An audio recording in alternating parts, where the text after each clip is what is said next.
देवादेव श्री महावीर भगवान की जय जय जय। संत श्रोमणी गुरुवर आचार्य श्री विद्यासागर जी महाराज की जय जय जय। नवाचार्य श्री समय सागर जी महाराज की जय जय जय। गुणैतन प्रणेता शंका समाधान भावना एक प्रवर्तक जन जन के संत प्रखर वक्ता बोले परम पूज्य मुनि श्री प्रमाण सागर जी महाराज की, मुनिवर श्री निर्वेक सागर जी महाराज की, मुनिवर श्री संधान सागर जी महाराज की।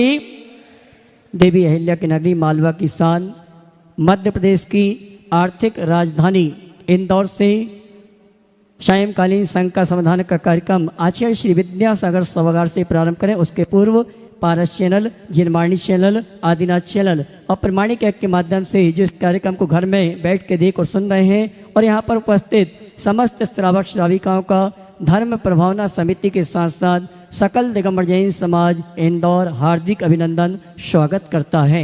चलते हैं प्रतिदिन की भांति परम पूज्य मुनिवर के श्री चरण वंदन करते हुए आशीर्वाद प्राप्त करेंगे और निवेदन करेंगे। शंका समाधान के कार्यक्रम के लिए दोनों हाथ जोड़ेंगे और साथ में बोलेंगे हे मुनिवर नमोस्तु, हे गुरुवर नमोस्तु, हे मुनिवर नमोस्तु। और आइए गुरुवर के आशीर्वाद से हम और आप शंका समाधान में अपनी शंकाओं का समाधान गुरुवर के मुख से प्राप्त करें। उसके पूर्व मैं आमंत्रित करूंगा हमारे संगस्थ शुल्लक जी स्वरूप सागर जी महाराज की गृहस्थ अवस्था के माता पिता श्रीमान हरिश्चंद्र जी, विमल जी सागर अगर उपस्थित हैं तो वे आए मंच पर। परम पूज्य मुनि श्री के श्री चरण नमन करते हुए आशीर्वाद प्राप्त करेंगे और महोत्सव कमेटी हमारे शुल्लक श्री स्वरूप सागर जी महाराज की गृहस्थ अवस्था के माता पिता उनका सम्मान का कार्यक्रम संपन्न करेंगे। मैं चाहूँगा ऐसे परिवार के लिए आप जोरदार ताली बजाकर इनका सम्मान करें और इनके सम्मान के लिए मैं आवाज़ दूंगा हमारे अशोक जी दोषी अध्यक्ष और आज के पुण्यार्जक विनोद जी दोषी, साथ में श्रीमती चंद्रकला जी पाटनी ये आएंगे। सम्माननीय हमारे हरीश जी, विमल जी सागर जो कि हमारे स्वरूप सागर जी महाराज की गृहस्थ अवस्था के माता पिता हैं। हाँ जी क्षमा करना, हरीश जी, विमला जी सागर, अशोक जी, विनोद जी और श्रीमती चंद्रकला जी पाटनी। और आइए इसी क्रम में मैं आमंत्रित करूंगा शुल्लक श्री शुभक सागर जी महाराज के गृहस्थ अवस्था के माता पिता भूषण जी और अंजलि जी वर्धा महाराष्ट्र। वे आए परम पूज्य मुनिवर के श्री चरण वंदन करते हुए गुरु वंदना का सौभाग्य प्राप्त करेंगे और उनके सम्मान के लिए मैं आवाज़ दूंगा हमारे क्षमा करना हमारे धर्म प्रभावना समिति के साथ साथ चातुर्मास कमेटी के यजमान श्रीमान मुकेश जी पाटोदी और श्रीमती चंदन जी वाला ये आएंगे। हमारे शुल्लक श्री शुभक सागर जी महाराज के गृहस्थ अवस्था के माता पिता उनका सम्मान का कार्यक्रम संपन्न करेंगे। और आप जोरदार दोनों परिवार के लिए आपकी तालियां बजनी चाहिए जिन्होंने अपने दोनों बेटों को ऐसे संचालित किया कि आज मुनिवर के सानिध्य में रहकर अपनी धर्म साधना कर रहे हैं। भूषण जी और अंजलि जी वर्धा इनके सम्मान के लिए मैंने आवाज़ दी है। मुकेश जी पाटोदी और चंदन वाला जी चातुर्मास के यजमान परिवार, दिलीप जी गोधा और साथ में दिलीप जी गोधा जी अजाय में वरिष्ठ उपाध्यक्ष धर्म प्रभावना समिति सर्व संरक्षक गुणायतन, ये भी सम्मानी भूषण जी अंजलि जी का गुणायतन परिवार के साथ साथ धर्म प्रभावना समिति की ओर से सम्मान का कार्यक्रम संपन्न करेंगे। और आप जोरदार तालियां आपकी बजती रहनी चाहिए। और आइए चलते हैं शंका समाधान के कार्यक्रम के संचालन की मैं निवेदन करूंगा मुनि श्री संधान सागर जी से। हे मुनिवर हमारी शंकाओं के समाधान के लिए हम सभी का मार्ग प्रशस्त करें। दोनों हाथ उठा के जयकारा लगाएंगे। बोले परम पूज्य मुनि श्री प्रमाण सागर जी महाराज की। उत्तम मार्दव धर्म का दिन और आज गुरुवर के चरणों में हम अपने मान को गलाने के लिए यह शंका समाधान का सत्र अपन प्रारंभ करते हैं। और प्रथम प्रश्न के लिए मैं आमंत्रित करता हूं जिनका सम्मान अभी यहाँ पर हो रहा था, स्वरूप सागर जी महाराज जी जो हमारी संघ की शोभा शुल्लक महाराज जी हैं और उनके गृहस्थ अवस्था के पिताजी हरिश्चंद्र जी सपरिवार सागर, वे अपना प्रश्न करें। और उसके बाद में तैयार रहेंगे डॉक्टर संजीव रंजना प्रचंडिया अलीगढ़ गुणायतन ट्रस्टी। नमस्ते महाराज जी, समझ जी को इच्छामी। महाराज जी, आज की एक ज्वलंत समस्या है कि जो आधुनिक संस्कृति है उसके कारण पुरानी संस्कृति का। ओम, फिर से बोलो। महाराज जी, आज की एक ज्वलंत समस्या है, आज की जो आधुनिक पद्धति संस्कृति है उसके कारण पुरानी संस्कृति का बहुत कम होती जा रही है। तो महाराज जी, इन दोनों में तारतम्य कैसे बिठा लें जिससे पुरानी संस्कृति और आधुनिक संस्कृति समानांतर रूप से चलती रहे? देखो, इसके लिए कुछ नहीं करना, अपनी निष्ठा को जीवित रखना। यदि मनुष्य की निष्ठा सही हो तो कुछ भी फर्क नहीं पड़ता। और आधुनिक में सब कुछ बुरा नहीं है और पुरातन में सब कुछ अच्छा नहीं। पुरातन की अच्छाई को अपनाइए और आधुनिक की बुराई से बचिए। उसमें जो अच्छा उसे और अपना ले तो हमारा जीवन बेहतर हो सके। आधुनिकता हमारे लिए बाधा नहीं है, बाधा हमारी निष्ठा की कमी है। अपनी निष्ठा अगर जीवंत रहे तो कहीं कोई बात नहीं। नमस्ते महाराज जी। डॉक्टर संजीव रंजना जी, प्रचंडिया, अलीगढ़, और उसके बाद में जो गुणायतन की ट्रस्टी हैं, मैं आवाज़ दे रहा हूँ आज के श्रावक श्रेष्ठी और पुण्यार्जित परिवार अशोक रानी जी दोषी जो धर्म प्रभावना समिति अध्यक्ष हैं, विनोद किरण जी दोषी जो अध्यक्ष बावनगढ़ के भी हैं, ट्रस्टी गुणायतन हैं शिरोमणि, और उनके साथ में ही पूरा परिवार त्रिशला छाबड़ा, सनत कुमार जी छाबड़ा, छवि दोषी, बाकानेर, इंदौर तैयार रहेंगे। गुरुवर तय के चरणों में नमोस्तु नमोस्तु नमोस्तु। सुलभ जी के चरणों में इच्छामी इच्छामी इच्छामी। महाराज जी, आज छोटे महाराज जी ने हमारे समाज की जो दशा है उसके बारे में और बच्चों की मनोदशा के बारे में बड़ा अच्छा सा वर्णन किया। लेकिन मैं समझती हूँ ये समाज के लिए बहुत ही ज़्यादा स्थिति बहुत ख़राब होने वाली है, क्योंकि अभी कुछ दिन पहले मैंने एक रिपोर्ट पढ़ी जो कि सारे साइकोलॉजिस्ट लोगों ने वर्ल्ड के ऊपर एक रिसर्च की। उसमें पता चला है कि आने वाले समय में चाइना में जितने भी जो कॉर्पोरेट वाले हैं या अपजात वर्ग के लोग हैं वो अब अपने बच्चों को या तो बच्चे पैदा नहीं करना चाहते या बच्चे पैदा करते हैं तो उसके लिए एक पेरेंट्स को हायर करते हैं जो कि एक बहुत ही ज़्यादा एजुकेटेड होते हैं। वो उनके बच्चों को पढ़ाना लिखाना, उनको हॉस्पिटल ले जाना, सारा केयर वो करते हैं। अब ऐसे में स्थिति ये आती है कि वो बच्चे किससे अटैच्ड होंगे, उन अपने जो हायर हुए माता पिता से या जो उनके जैविक माता पिता उनसे। तो ये स्थिति बहुत ख़राब होने वाली, और ये अभी चाइना में हुई है, हो सकता है ये आने वाले दिनों में हमारे देश में भी स्टार्ट हो जाए। देखो, पहले तो सेरोगेट मदर की बात सुनी, अब जैविक माता पिता, ये समय की विडंबना है। इन सब की वजह क्या है? जब व्यक्ति अपने मूलभूत रिश्तों को छोड़कर पैसों को प्रमुखता देना शुरू कर देता है तो इस तरह की परिणतियाँ होती।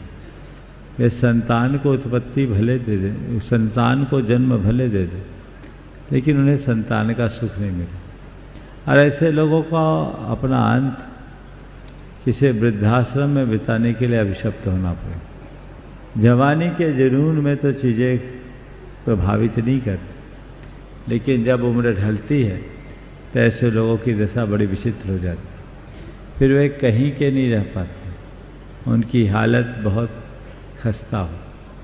तो मैं कहूँगा कि इस तरह की बातों से बचना चाहिए। हमारी जो सांस्कृतिक परंपरा है हमें उसको अपनाना चाहिए और उसके लिए हमें अभी से काम करने की ज़रूरत है। संतानोत्पत्ति एक क्रिया नहीं, एक बहुत बड़ी जिम्मेदारी है, क्योंकि संतान से संतति है और संतति में संस्कृति। यदि हमें अपनी संतति को आगे बढ़ाना है और संस्कृति को आगे बढ़ाना है तो हमें संतान को जन्म देकर उसे पूरे संस्कारों से भी भरना होगा। चीन की अवधारणा अलग है, लेकिन भारत की अवधारणा बिल्कुल अलग है। हमें मूलभूत भारतीय अवधारणा के साथ जीवन के क्रम को आगे बढ़ाने का पुरुषार्थ करना चाहिए। और आज हमें सबसे बड़ी आवश्यकता है वह है सांस्कृतिक निष्ठा को जगाने की। हर व्यक्ति के हृदय में यदि हम सांस्कृतिक निष्ठा जगाने में समर्थ हो जाते हैं तो हमारी सारी दुविधाएं दूर हो सकती है और हम आसानी से अपने जीवन का पथ प्रशस्त कर सकते हैं। वर्तमान में जब सब चीज़ें ग्लोबल होते जा रही तो लोगों की अवधारणाएं भी बदलते जा रही और अब लोग मूलभूत संस्कृति से भटककर पाश्चात्य अब संस्कृतियों का अंधानुकरण करने लगे। इसमें बड़ा खतरा है और मुझे लगता है कहीं हम अपनी सांस्कृतिक अस्मिता को ही न खो बैठे। इसलिए अपने सांस्कृतिक अस्मिता को बचाना चाहते हैं तो हमें इस तरह की बातों पर गंभीरता से विचार करना होगा और न केवल विचार करना होगा अपितु एक प्रकार की अलग जगह नहीं। नमस्ते। आज के पुण्यार्जक विनोद किरण जी दोषी बांकानेर इंदौर जो 52 डेजा के अध्यक्ष भी हैं, जोरदार ताली स्वागत अभिनंदन करते हैं, जिनके द्रव्य उदारी से आज पूरा उन्होंने आज पुण्यार्जक लूटा। और इतना ही नहीं, गुरु चरणों में आके वो एक एक कदम आगे बढ़ते जा रहे हैं। आज उनका दूसरा उपवास भी है, 10 उपवास की भावना लेकर आगे बढ़ रहे हैं। महाराज जी के चरणों में नमोस्तु, समस्त मुनि संघ नमोस्तु, इक्षामी महाराज इक्षामी।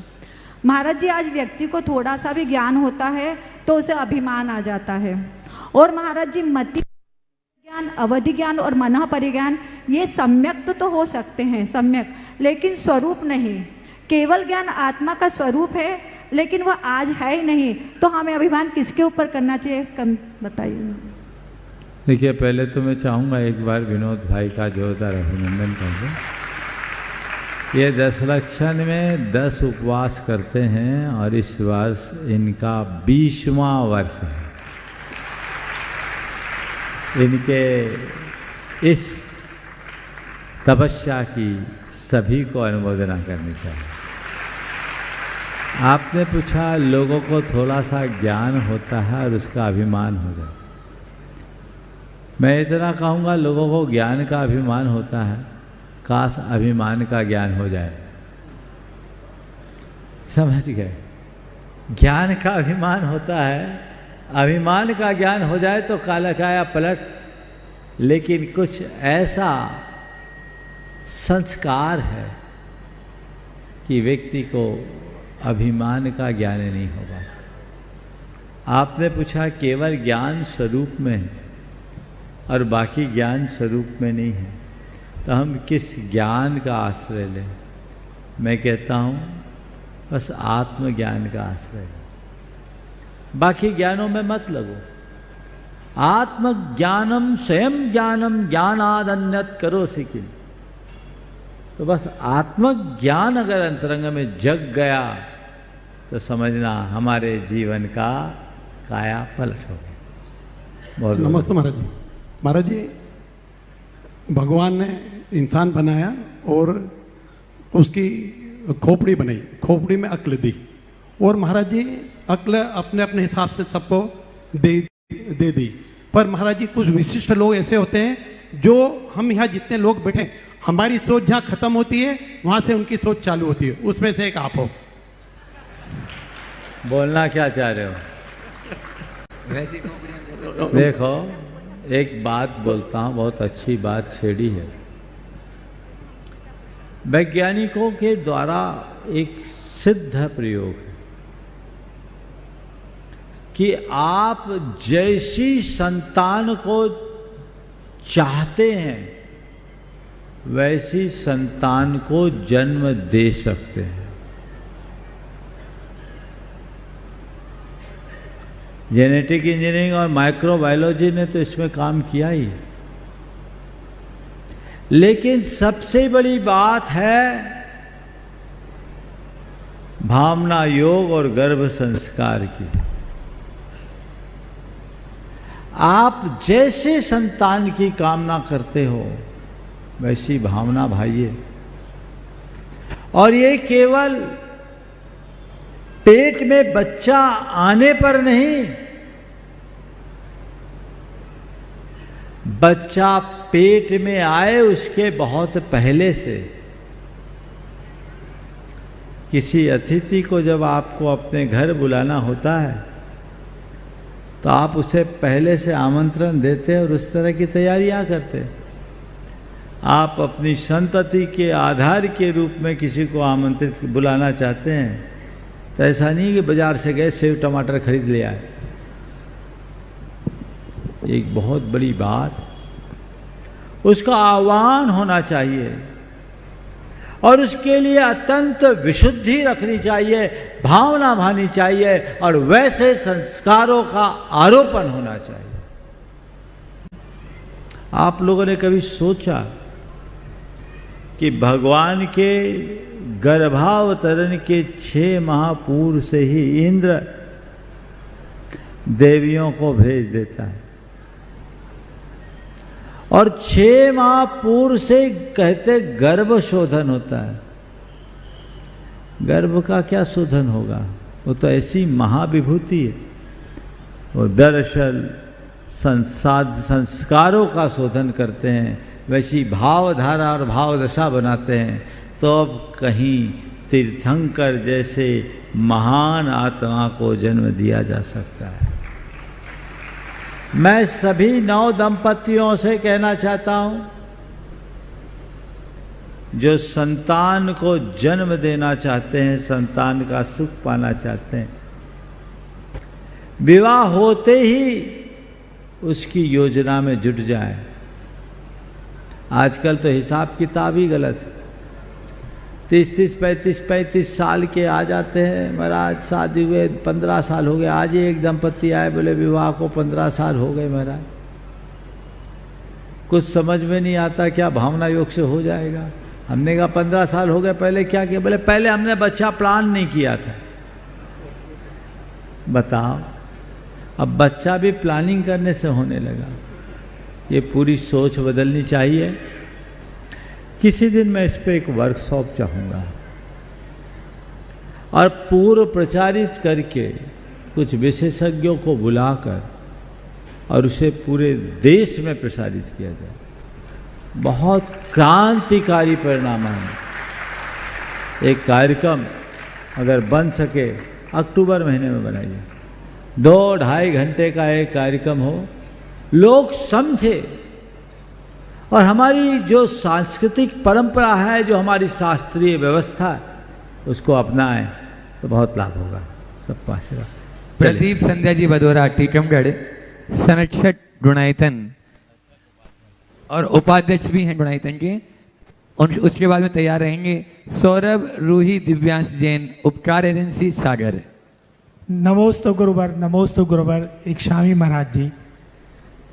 महाराज जी, आज तत्वार्थ सूत्र के जब आपने मुझे सबको समझा रहे थे, तो जल का एक जीवों के ऊपर हमारे भावों का प्रभाव पड़ता है, यह आपने समझाया।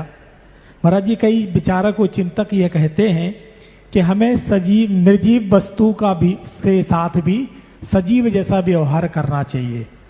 तो महाराज जी, क्या हम उनके साथ जैसा व्यवहार करेंगे, क्या उनके ऊपर उसका कोई फर्क पड़ता है? यदि नहीं पड़ता है तो यह विचार क्यों आया है महाराज जी? बहुत अच्छा वाक्य कहा है। हमें निर्जीव वस्तुओं के साथ भी सजीव व्यवहार करना चाहिए, पर दुर्भाग्य ये है कि सजीव लोगों के साथ भी लोग निर्जीव व्यवहार करने लगे। इस विसंगति को खत्म करना चाहिए। हमें सबके साथ एकात्मता का भाव रखना चाहिए, व्यापकता सोचनी चाहिए। मैं एक प्रसंग कहना चाहूँगा रामायण का।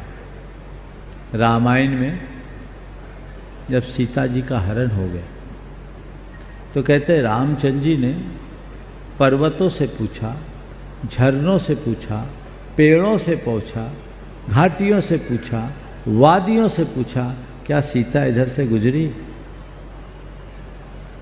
साधारण रूप में अगर देखा जाए तो लगेगा ये कैसा पागलपन है, ये तो जड़ चीज़ें, ये क्या बताएंगे। आम आदमियों के लिए पागलपन दिख सकता है, पर श्री राम जैसे महान आत्मा के लिए सहज स्वाभाविक है, क्योंकि उनके लिए संसार के कण कण में वही परमात्मा है जो हमारे भीतर है। आप जिसे निर्जीव समझ रहे हैं वह भी ब्रह्मांड का एक अंश है और उसमें भी वो परम तत्व हो सकता है, और हम उस परम तत्व के उपासक हैं। तो हमारी दृष्टि व्यापक होनी चाहिए, हमारा चिंतन विस्तीर्ण होना चाहिए, उसमें संकोच नहीं। और इन सब चीज़ों का इफेक्ट है वाइब्रेशनल इफेक्ट इस पर बहुत काम हो रहा है। अभी गर्भ संस्कार की जो बात की थी वो भी वाइब्रेशनल इफेक्ट ही है। चीज़ों का असर पड़ता है, हमारे भावों और विचारों का बहुत गहरा संबंध है। इसलिए हम चाहे वो निर्जीव ही क्यों ना हो, पर वो हमारे जीवन का आधार है, हम उसके लिए सजीव व्यवहार करें, उसे जीवन का आधार मानकर उसके प्रति संवेदनशील बने, तो हमें बेहतर परिणाम दे सके। नमोस्तु गुरुदेव, नमोस्तु गुरुदेव। सौरभ रूबी दिव्यांजन उपकार एजेंसी बंधु ढूंढाईथन की ट्रस्टी तो है ही, और साथ में ही नींव से सिटर तक सागर में जो भाटोदय में सहस्त्र दिनाले बन रहे हैं उसके पुण्यार्जक भी आप ही हैं। बहुत अच्छा। और इस बार एक आदर्श और कि पिता और माँ आते थे हमारे प्रेमचंद जी, संध्या जी, लेकिन इस बार उन्होंने अपने बेटे बहू को भेजा ताकि ये महावीर का रथ आगे तक चल सके। ऐसे सौरभ रूही जी अपना प्रश्न करें और उसके बाद में तैयार रहेंगे इस देश के भामासा अशोक सुशीला जी पाटनी किशनगढ़। सकल दिगंबर जैन समाज सागर और उपकार परिवार की ओर से मुनि संघ को नमोस्तु इच्छामि इच्छामि इच्छामि। महाराज श्री आज के द्वितीय अध्याय में आपने अकाल मृत्यु के बारे में बताया था। गुरुदेव, अकाल मृत्यु होता क्या है? अगर हम इसको नहीं मानते हैं तो क्या इसमें मिथ्यात्व का दोष लगता है क्या? देखो, अकाल मृत्यु को लेकर के लोगों में बहुत सारी भ्रांतियाँ हैं।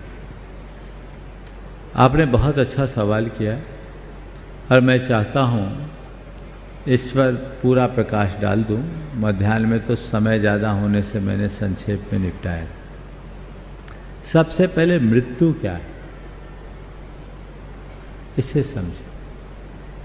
मृत्यु क्या है? आयु क्षय न मरना, आयु के क्षय का नाम मृत्यु है। जैन धर्म के अनुसार मृत्यु का कोई देवता, यमराज, यमदूत जैसी बात नहीं है, ये केवल लोक श्रुति। जैन धर्म के अनुसार जब तक हमारी आयु होती है हम जीवन जीते हैं, और आयु पूर्ण होते ही हमारा अंत हो जाता है। हमारी मृत्यु तभी होती है जब हमारी आयु का क्षय हो। आयु का एक परमाणु भी यदि शेष हो तो हमारी मृत्यु नहीं। समझिए, अब ये आयु का जो क्षय है वो दो रूपों में होता है, एक यथा समय और दूसरा असमय। आयु का यथा समय छीन होना सकाल मृत्यु है, सहज मृत्यु है, सामयिक मृत्यु कहलाती है। लेकिन आयु का असमय में नष्ट हो जाना अकाल मृत्यु है। समझ गया? अब ये समय में और असमय में क्या होता? हमारे अंदर आयु है, जैसे दिए में तेल डाला, आपने जितना तेल डाला सही तरीके से जले तो मान लो पूरा दिया भरा 3 घंटा चलेगा, और दिया भभकने लगे तो वही तेल हो सकता है 3 मिनट में भी खत्म हो जाए। हो सकता है 3 घंटे जलने वाला तेल 3 मिनट में खत्म हो गया। क्यों हुआ? क्योंकि वो भपका। यदि वह ना भभकता तो पूरे 3 घंटा जलता। इसी तरह हम जितनी आयु लेकर आए, यदि सामान्य रूप से हमारा जीवन क्रम चलता तो हम अपनी आयु पर्यंत जीते। लेकिन यदि जीवन में कोई व्युत्क्रम आ गया, कोई निमित्त आ गया, कैसा? आचार्य कुंद ने लिखा है, विष वेयन रतक है, भय सत्थक गहन संकलेशेन आहार उत्सासाना निरोहना खिज दे आओ। विष के भक्षण से, शस्त्र के आघात से भय से, संक्लेश से, आहार और उच्छ्वास के निरोध से यह जीव की आयु क्षीण होती। फिर आगे उन्होंने कहा, गिरिचरण पड़न भंगे ही अनय पसंगे ही विवेहे ही अपमिच्चु महादुखम पत्तोसी अनंत वो धीरे। हे धीर, पर्वत पर चढ़ने, पर्वत से गिरने, भंग होने से, अनीति के प्रसंगों से तूने अनेक बार, अनंतों बार अपमृत्यु के दुख को भोगा है। कुल मिलाकर किसी दुर्घटना के कारण यदि हमारी मृत्यु होती है तो वह अकाल मृत्यु की श्रेणी में आते हैं। हमें जीना था, हम असमय में चले गए। शास्त्रों में इस मृत्यु को कदली घात की संज्ञा दी। कदली घात क्या होता है? केले के पेड़ के विषय में ऐसा कहा जाता है कि वह अपना फल एक बार ही देता है, लेकिन उसके बाजू में एक दूसरा अंकुर फूटता है और वो बढ़ता है। तो नए पेड़ को पूरा रस मिले, इस भाव से किसान उस हरे भरे वृक्ष को काट देता है। तो जैसे हरे भरे वृक्ष को काटने से वो पेड़ असमय में नष्ट होता है, उसी तरह जिसका हरा भरा जीवन असमय में चले जाए उसके मरण को कदली घात मरण यानी अकाल मरण कर समझिए। हमारे शास्त्रों में इसका वर्णन है और इतना तक वर्णन है, धवला में एक जगह आया कि एक व्यक्ति 1 कोटि पूर्व की आयु लेकर के जन्मा, यानी मनुष्यों की जितनी उत्कृष्ट आयु हो सकती है उतना लेकर जन्मा, और वह व्यक्ति अपनी पूरी आयु को एक अंतर मुहूर्त में खपाकर मर सकता है। अब कोटि पूर्व तो समझने की शायद आप लोगों को अनुकूलता नहीं होगी। बोलचाल की भाषा में कहो कि 1 लाख वर्ष की आयु लेकर कोई पैदा हुआ, उसको 1 लाख वर्ष जीना था, वो 1 मिनट में मर सकता। अब इसमें एक बात ध्यान रखने की है, जो अन्य परंपरा और जैन परंपरा में अंतर है उसे समझने। अन्य परंपरा में ऐसा माना जाता है कि अकाल मृत्यु के बाद व्यक्ति की जितनी आयु शेष रहती है उतने समय तक वह प्रेत योनि में भटकता है। जैन धर्म में ऐसी कोई मान्यता नहीं। जैन धर्म में कहते हैं कि अगर तेरी आयु बची है तो तू मर ही नहीं सकता। तुम्हारा मरण तभी होगा जब आयु का क्षय होगा। समझ गया? अब वो समय में भी हो सकता है। एक टंकी गैस भरी है, ठीक तरीके से बर्नर में सप्लाई हो रही है तो 15.5 किलो गैस 15 रोज तो चलेगी। बर्नर लीक करने लगे तो वो 15 किलो गैस 5 मिनट में भी खत्म हो सकती है, और टंकी बस्ट हो जाए तो पल भर में भी नष्ट हो सकती है। ये अकाल मरण है जो हमारे शास्त्रों में है, इस पर किसी प्रकार का संशय नहीं होना चाहिए। ललितपुर में 1987 में वाचना हो रही थी सचखंडागम की, और वाचना में जो विद्वान वाचक के रूप में आसन पर बैठते थे, लास्ट में 15 मिनट का वो प्रश्नोत्तर करते थे और उसके बाद आचार्य महाराज का आशीर्वचन होता था। एक बड़े विद्वान, अब नाम नहीं लेता हूँ, सिद्धांत शास्त्री थे, वो आसंदी पे थे और उनके सामने सवाल आया क्या अकाल मृत्यु होती है। उन्होंने अपनी तरह से उत्तर दिया कि निश्चय से नहीं, व्यवहार से होता है। अकाल मरण निश्चय से नहीं, व्यवहार से होता है। जब गुरुदेव का नंबर आया तो गुरुदेव ने बड़े विनोदपूर्ण लहजे में कहा, पंडित जी निश्चय से तो मरण ही नहीं होता। मरण का अजर अमर बिना अविनाशी, न जन्म न मरण, ये जन्म मरण ही व्यवहार है। तो अकाल मरण व्यवहार है तो क्या बात हो गया, व्यवहार झूठा थोड़ी है। इसलिए जो जिस संदर्भ में है उसे मानना चाहिए। नमोस्तु। आप सबके लिए आदर्श इस देश के भामाशाह अशोक सुशीला जी पाटनी की संगत, आर के मार्बल, और उसके बाद में तैयार रहेंगे मुन्ना रीता जी पहाड़िया, और साथ में ही उनके बहन बहनोई पूरे परिवार के साथ में वे प्रश्न करेंगे। नमोस्तु महाराज श्री। इच्छा में महाराज श्री, आज मार्दव धर्म के बारे में सुबह प्रवचन में आपने अहंकार, मान और अभिमान के बारे में बताया। एक और होता है महाराज जी स्वाभिमान।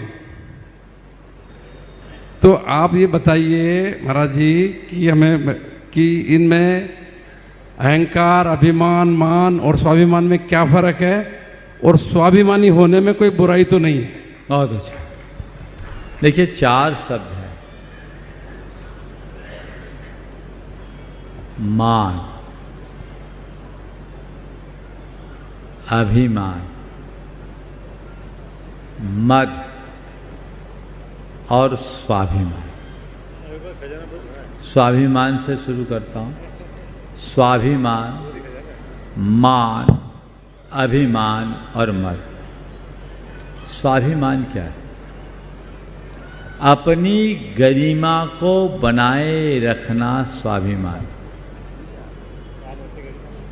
मुझे कोई मान दे इसकी कोई अपेक्षा नहीं, पर मेरा कहीं अपमान ना हो, इस सावधानी का नाम स्वाभिमान है, जो श्रेष्ठ गुण है, हर किसी को अपनाना चाहिए। दूसरा है मान, अपनी योग्यता के अनुरूप सम्मान की चाह का नाम मान है। मेरी ये योग्यता है, मेरा ये स्टेटस है, ये मेरी प्रतिभा, मेरी ये क्षमता, इतना सम्मान मुझे मिलना चाहिए। यहाँ मान की आकांक्षा है, लेकिन कितना? जितना है उतने को। इसका बड़ा भाई है अभिमान।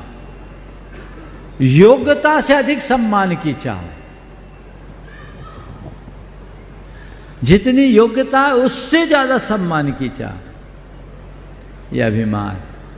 और मद, अपने आगे किसी को कुछ गिनना ही नहीं, मैं उच्च बाकी सब तुच्छ। यह है मद, जो मान का सबसे विकृत रूप है। बस मान और स्वाभिमान के बीच की जो बारीक रेखा है, उसका हमें ध्यान रखना चाहिए। कई लोग मान को ही स्वाभिमान बना लेते हैं। अपने अंतरंग में देखना चाहिए कि यदि मेरे मन में सम्मान की चाह आ रही है, तो ये भी एक प्रकार का मान है। मेरी गरिमा बने रहे, इस सावधानी का नाम स्वाभिमान।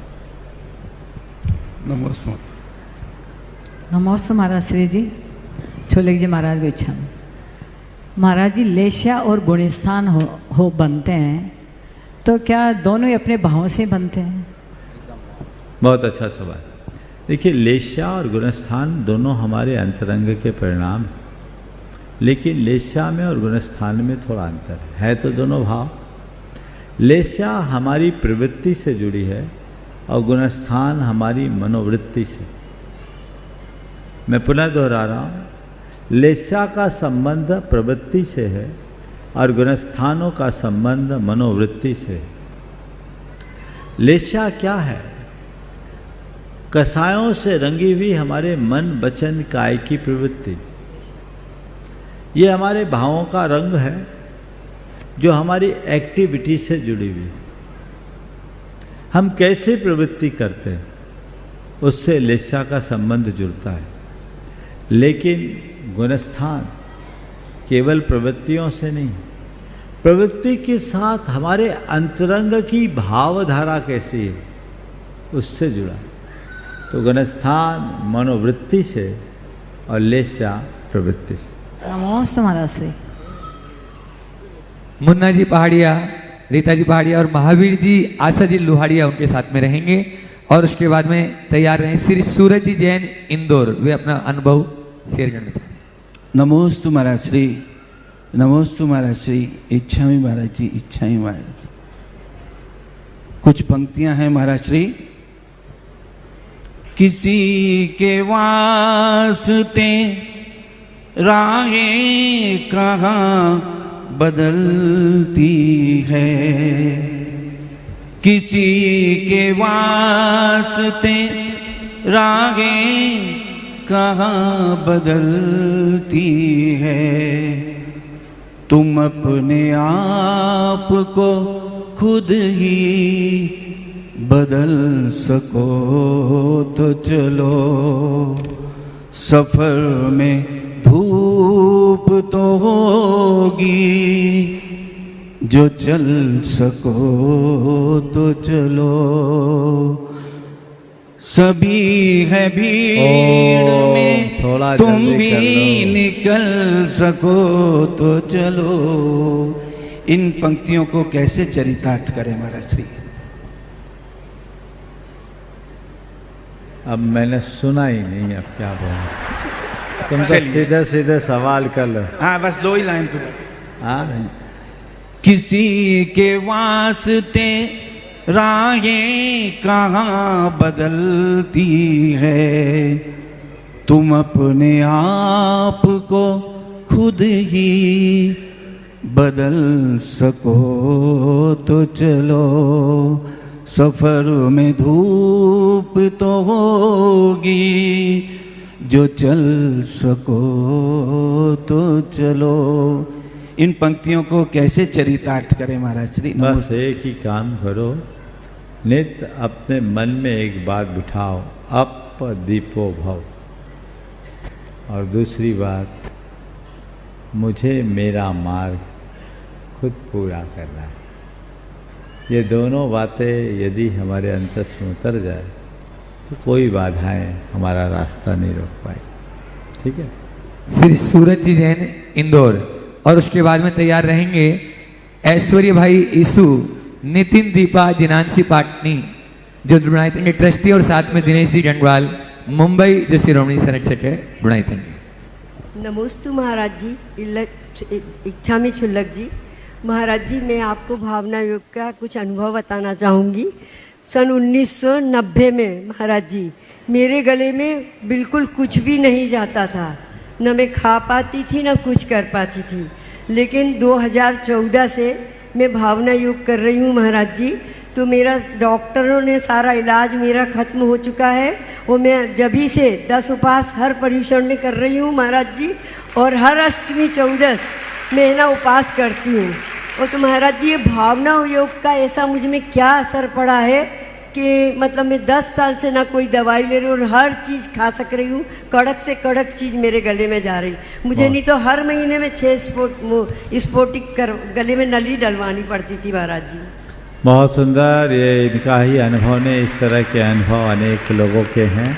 और भी किसी के अनुभव हो तो यहाँ सूचना देना, लोगों को उससे प्रेरणा मिलती है। आप लोगों को भी प्रेरणा लेनी चाहिए, कल आपका भी ऐसा अनुभव हो सकता है। बहुत बहुत आशीर्वाद। हाँ, ऐश्वर्य सेठी, नितिन दीपा सेठी, जिनांशी सेठी जो बुनाईतन के ट्रस्टी हैं, और उसके बाद में तैयार रहेंगी चंद्रकला जी पाटनी, रांची मंत्री बुनाईतन।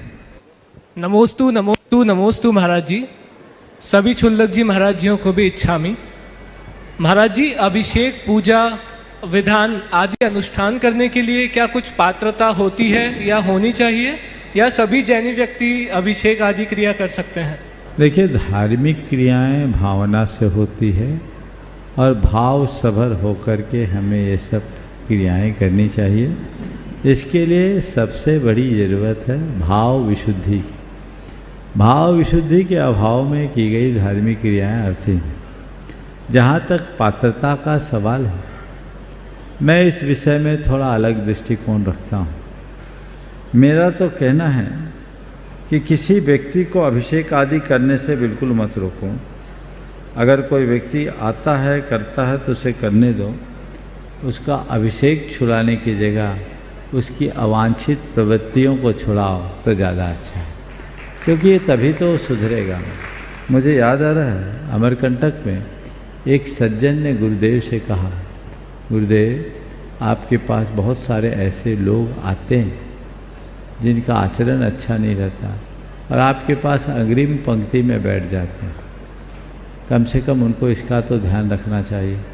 गुरुदेव ने कहा, मरीज अस्पताल में नहीं आएगा तो कहाँ जाएगा? समझ, आने दो, उसका इलाज करो, इलाज तो यही होगा। उसके प्रति सकारात्मक होने की जरूरत है। इसलिए हमें थोड़ा व्यापक दृष्टिकोण रखना चाहिए। नमोस्तु महाराज। चंद्रकला जी पाटनी रांची, और उसके बाद में तैयार रहेंगे। मेरी तरफ से जगत के सब जीवों की तरफ से मुनि राजों के चरणों में नमोस्तु, छुल्लक जी महाराज के चरणों में इच्छामि। महाराज श्री मुक्त जीव सब ज्ञान शरीरी है और श्वासोच्छ्वास से रहित है वो, और जो संसारी प्राणी है वो श्वास लेता है, और जब उसकी सांसें नहीं होती, सांस लेता तो बोलते कि इसके अंदर आत्मा है, और जब श्वास उसकी बंद हो जाती तो बोलते कि आत्मा चली गई। तो श्वास और आत्मा का क्या संबंध है? देखो, बहुत अच्छा सवाल है। श्वास और जीवन क्या, माने शरीर के गठबंधन का नाम जीवन है, और श्वास और शरीर के गठबंधन के टूट जाने का नाम मृत्यु। जब तक हमारे शरीर के साथ श्वास जुड़ा है, श्वास जुड़ी है, तब तक हमारा जीवन। ये श्वास उखड़ी, जीवन गया। तो ये चीज़ें किनके साथ है? जो जीवन और मृत्यु से जुड़े। हम आप सब संसारी प्राणी जो जन्म मरण से जुड़े हैं, तो हम श्वास प्राण के बल पर जीते हैं। ये व्यवहार प्राण है और प्राण से ही जीवन। तो लोक में इस श्वास को प्राण माना जाता है, पर यथार्थ असली प्राण क्या है? श्वास प्राण नहीं है, ज्ञान प्राण है। ज्ञान ही प्राण है, और सिद्ध परमात्मा उसी ज्ञान प्राण से मंडित होते हैं। उसको निश्चय प्राण कहते हैं। वो उसके आधार पर जीते हैं। वहाँ श्वास की जरूरत नहीं। शरीर है तब तक श्वास है, जब तक जन्म मरण है तब तक श्वास की जरूरत है। शरीर छूटने के बाद अब श्वास की जरूरत क्या है? ज्ञान, और उस ज्ञान शरीर के बल पर वे ज्ञाता दृष्टा बने हुए अपना काम करते हैं। बंधुओं, अब जिनको बुला रहा हूँ, जोरदार तालियां आप उनके लिए बजाना कि 32 उपवास गुरुवर के चरणों में यहाँ पर रहकर जो साधनारत हैं, ऐसे कैलाश चंद जी सेठी अजमेर, और उनके साथ में जो 16 उपवास की साधना कर रहे हैं पीयूष जी जयपुर, वे उनके साथ में आ जाएं। अब प्रश्न कर रहे हैं कैलाश चंद जी सेठी, और उसके बाद में तैयार रहेंगे डॉक्टर विपिन जी जैन, नोएडा उत्तर प्रदेश। नमस्ते महाराज, नमस्ते महाराज। मेरा सवाल ये है महाराज जी कि स्वयं दीक्षाधारी होते हैं, लेकिन उनके जो गणधर आते हैं उनको दीक्षा कौन देता है? बहुत सुंदर। पहले तो मैं चाहूँगा एक बार कैलाश चंद जी का जोरदार अभिनंदन करें। ये 2016 से अजमेर चातुर्मास से पूरे 16 कारण के 32 उपवास करते आ रहे, और साल में 150 उपवास होते हैं इनको। अठाइयों के तीनों शाखाओं के 8, और चाहे जब इनके उपवास ही होते हैं। ऐसे व्यक्ति की तपस्या का सभी को अभिनंदन करना चाहिए। और सबसे बड़ी बात, ये उपवास तो करते ही हैं, परिणाम भी इनके बड़े निर्मल और विशुद्ध रहते हैं, अपने में अंतर्मुख रहते। इनके साथ पीयूष है जिसने पिछले कई बार 32 उपवास किया, अब 16 उपवास इस साल कर रहे हैं। मैंने दिया नहीं था इसीलिए कि ये दूसरे कामों में लगा रहता, तो हम बोले तुम दूसरे कामों में लगे रहते, उपवास करने का क्या मज़ा। अभी भी उपवास है पर आप लोगों की व्यवस्थाओं में लगे हुए हैं, त्यागी वृत्ति की भोजन व्यवस्था कुशलता से कर रहे हैं, ये बहुत दुर्लभ है। आपने जो सवाल किया, क्या था सवाल? तीर्थंकर खुद ही दीक्षा लेते हैं। हाँ, गणधरों को कौन दीक्षा देता है? देखिए, गणधर को दीक्षा देने की जो व्यवस्था है, ये आज की व्यवस्था तीर्थंकरों के काल में नहीं रहती कि आज विधिवत सारे संस्कार देते हैं, कोई दीक्षा प्रदाता होता है, गुरु वो दीक्षा देता है, और वो हमारे शास्त्र में ऐसा विधान है और उसी अनुरूप दीक्षा होनी चाहिए। गणधर भगवान की साक्षी में दीक्षा लेते हैं, भगवान संस्कार नहीं करते, क्योंकि केवल ज्ञान होने के बाद तो कोई भगवान को छू भी नहीं सकता। उनका तेज इतना प्रगाढ़ होता है कि उनके निकट भी कोई नहीं जा सकता। वो तो दो पहली कटनी के ऊपर चढ़ कर के ही उनकी परिक्रमा होती है, वो दूसरे के बाद तीसरी कटनी पर विराजमान होते, गणधर भी नहीं छू पाते। पर उनकी साक्षी में ऐसी भाव विशुद्धि होती, वह हमारे संकल्प शक्ति को प्रगाढ़ बना देते और इसके बल पर सभी अपने रास्ते का पथ प्रशस्त कर सकते। इसलिए भगवान की साक्षी में दीक्षा, अन्य भी ऐसे मुनि आर्यिका तीर्थंकरों की साक्षी में दीक्षा ली, ऐसी दीक्षा का विधान है।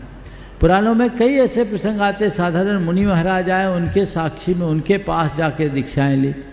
तो दीक्षा जो वैराग युक्त हो, जिसके परिणाम विशुद्ध हो, और जिस क्षण वैराग हो उसी क्षण दीक्षा की स्थिति हो जाती है। इसलिए एक व्यवस्था अलग है, पर दीक्षा की परिणति को हमें उसी रूप में देखना चाहिए। डॉक्टर विपिन जी जैन नोएडा को बुलाऊं, उससे पहले मैं आगे के कार्यक्रम की जानकारी के लिए भैया जी, बाल ब्रह्मचारी भैया अभय भैया जी और बाल ब्रह्मचारी अशोक भैया जी को यहाँ पर बुलाऊंगा, वे आगे की जानकारी दें। आइएगा बंधु, पर्वराज पर्यूषण पर है क्या यहाँ पे नोएडा? पर्वराज पर्यूषण पर श्रावक संस्कार शिविर का आयोजन यहाँ किया जा रहा है। देश और दुनिया के अनेक शिविरार्थी यहाँ पर हैं, इंदौर महानगर के लोग भी हैं। आप सभी की जानकारी के लिए आप सभी को जानकारी होगी कि आने वाले कार्तिक मास के अष्टान्निक महापर्व में 108 मंडली संस्कृत भाषा का सिद्धचक्र महामंडल विधान का आयोजन किया जा रहा है। महाराज श्री जब कभी भी विधान की संरचना करते हैं, संस्कृत का ही विधान करते हैं, और उस विधान का सौभाग्य है कि जब तक विधान चलता है महाराज श्री का चरण सानिध्य आप सभी के लिए मिलता है। इतना ही नहीं, संपूर्ण मंत्रोच्चार महाराज श्री के मुखार बिंद से ही किए जाते हैं, किसी विद्वान के द्वारा नहीं किए जाते हैं। महाराज श्री के मुखार बिंद से संपूर्ण मंत्रोच्चार होते हैं। और बंधुओं, अभी आपकी मानसिकता हो सकती है कि मंडल बेटिंग या कुछ नहीं, लेकिन मैं अभी भी आपसे कह रहा हूं कि आप चाहें तो अपना मंडल कंफर्म कर सकते हैं, क्योंकि व्यवस्था ये दी गई है कि पर्यूषण होते होते जितनी राशियां जमा हो जाएंगी उनके मंडल सुनिश्चित कर दिए जाएंगे। आपकी टोकन मनी, आपकी संपूर्ण राशि अगर जमा हो जाती है तो जिन्होंने पहले नाम लिखाया है, अगर उनकी राशि नहीं आती है लेकिन आपकी राशि जमा हो जाती है तो आपका नाम अग्रिम पंक्ति में आगे आएगा और आपका मंडल सुनिश्चित माना जाएगा। बंधुओं, बहुत बार बार एक चर्चा आती है कि आप मंडल के लिए तो व्यवस्थाएं बना दी, इसमें एक मंडल पर एक परिवार के 12 सदस्य सौभाग्य प्राप्त करेंगे सिद्धों की आराधना का, लेकिन हमारे परिवार में इतने सदस्य नहीं हैं, हम ये व्यवस्था इतनी बड़ी नहीं बना सकते हैं, तो हमारे लिए क्या व्यवस्था है। तो पहले मैं 1 मिनट में महाराज श्री के चरणों में पहुंचता हूं कि जो जोड़े के साथ इंद्राणी के रूप में या अकेले आयोजन करना में अपना सौभाग्य लेना चाहते हैं, तो मैं महाराज श्री का आशीर्वाद लेना चाहता हूं कि उसके लिए आगे की घोषणा करूं। ये बहुत अच्छा प्रस्ताव रखा है कि नाम लिखाना मात्र आपकी बुकिंग का आधार नहीं, 108 तो पार हो गए, जिनके राशि जमा हो जाए उनकी पक्की बुकिंग है। तो जिनके नाम आते रहे आप अभी नाम दे सकते हैं, अभी भी कुछ नाम आए उनकी घोषणा कर दीजिए। श्रीमान नवीन जैन बंडावाली तिलक नगर इंदौर, सुरेश जी पाटनी चित्रकूट अध्यक्ष उदयपुर, पवन जी झांझी, राजेश जी छावड़ा उदय नगर इंदौर, इन्होंने एक मंडल सुरक्षित किया है। राकेश जी आयुष जी जो कि हमारे संघस्थ ब्रह्मचारी सारांश जी के परिवार के हैं जयपुर से, उन्होंने भी अपनी ओर से एक मंडल सुरक्षित किया है। इस पूरा परिवार इस अनुष्ठान में सम्मिलित होने का सौभाग्य प्राप्त कर रहा है। साथ ही एक नाम मेरे पास है श्रीमती कीर्ति जी, मृणाल जी, कुणाल जी, नेहा, स्वर्गीय मुकेश जी मेट्रो परिवार दिल्ली, उन्होंने भी अपने परिवार के साथ एक मंडल लेकर सिद्धों की आराधना करने का सौभाग्य प्राप्त किया है। और कल आपके लिए सूचित किया जाएगा।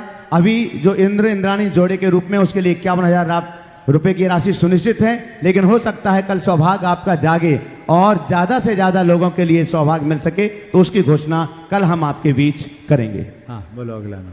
प्रमोद जी कासलीवाल, इंद्र भवन इंदौर, और उनके साथ में योगेंद्र जी, दिलीप जी, मुख्य यजमान सभी वहां पर एक साथ ही खड़े हो जाएंगे। नमोस्तु नमोस्तु नमोस्तु महाराज। पहली बात तो मैं अशोक जी के सवालों की दाद देता हूँ।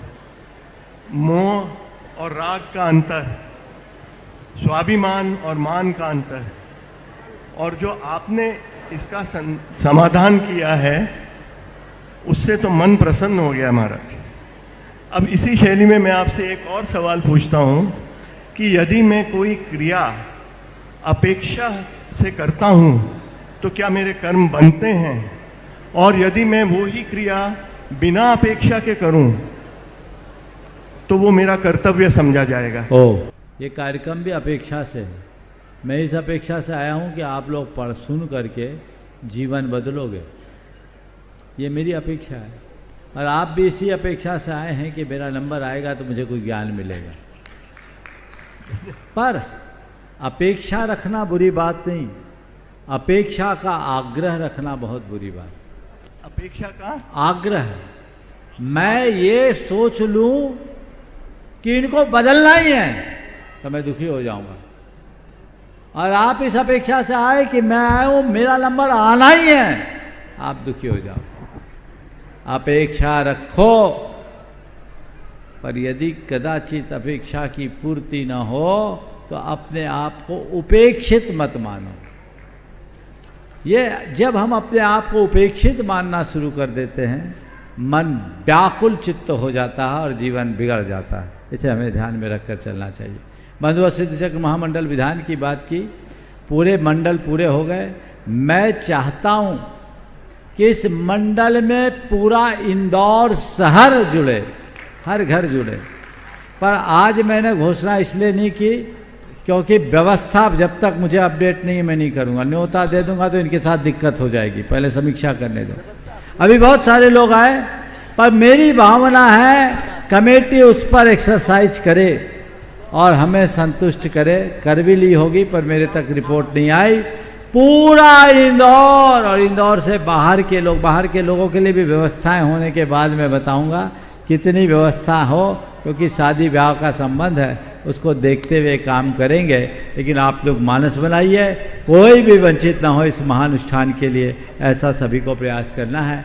समय आप सबका हो गया, यहीं पर विराम। बोलिए परम पूज्य आचार्य गुरुवर श्री विद्यासागर जी महाराज की